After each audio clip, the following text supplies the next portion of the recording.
আপনি যদি বাইকে করে দক্ষিণেশ্বরের মন্দিরে যেতে চান তাহলে এই ভিডিওটা একদম শেষ পর্যন্ত দেখুন, কারণ আজ আমি আপনাদেরকে দেখাবো কোন রাস্তা দিয়ে ঢুকবেন, কোথায় বাইক পার্কিং আছে আর পার্কিং টিকিট কীভাবে কাটতে হয়। অনেকে এই জায়গায় গিয়ে কনফিউজ হয়ে যান। এই ভিডিওটি সম্পূর্ণ দেখলে আজ সব ক্লিয়ার হয়ে যাবে।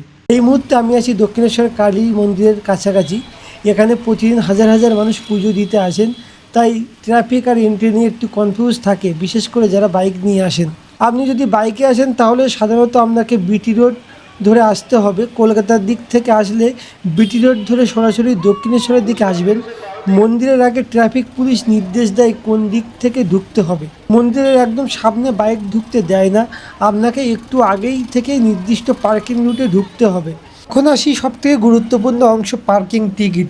পার্কিংয়ে ঢোকার সময় গেটে একজন স্টাফ থাকবে, ওখান থেকে আপনাকে টিকিট দেওয়া হবে।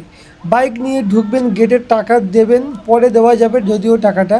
আপনাকে একটা স্লিপ দেওয়া হবে, সাধারণত 10 টাকা থেকে 30 টাকার এরকম কিছু হয়তো চার্জ থাকতে পারে। আরেকটি দিক তোমাদেরকে লক্ষ্য রাখতে হবে, কারণ ওই যে টিকিটটি দেওয়া হবে সেখানে কিন্তু তোমাদের বাইকের নাম্বার কিন্তু লেখা থাকবে।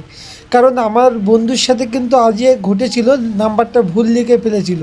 সমস্যাটা হবে কি, কোনো সময় যখন বাইকটা তুমি এক্সিট করবে, সেখানে যদি তোমার এই নাম্বারটা নিয়ে প্রবলেম হতে পারে, যেটা আমি একটুখানি উপলব্ধি করলাম। তো আমরা পরে যদিও এনার সাথে কথা বলে আবার করে রিটিকিট করে নিয়েছি, উনি ঠিক করে দিয়েছে। এটা কিন্তু তোমাদেরকে লক্ষ্য রাখতে হবে, কারণ এই টিকিটে যদি নাম্বারটা ভুল হয় তাহলে আবার এক্সিটের পয়েন্টে যদি বাইক নিয়ে একটু ইস্যু তৈরি হতে পারে, অনেক ইনকোয়ারিও হতে পারে, কারণ ভালোই কিন্তু এখানে চেকিং হয়। এই জন্য তোমাদের এই জিনিসটা বলে দিলাম। তাছাড়া এইখানে বাইক রেখে আজকে যেহেতু প্রচুর লাইন, আমাদের পাশেই দেখতে পাচ্ছ এই পার্কিং থেকে কিন্তু লাইনটি শুরু হয়ে গেছে। তো এখানে কিন্তু তোমাদেরকে সব কিছু গঙ্গা স্নান করে এখানে কিন্তু লাইনে দাঁড়াতে হবে, ডালা সব কিছু নিয়ে নেবে। ভিডিওটি যদি ভালো লাগে অবশ্যই লাইক, শেয়ার, কমেন্ট এগুলো কিন্তু করে দেবেন, তাহলে একটু অনুপ্রেরণা পাই।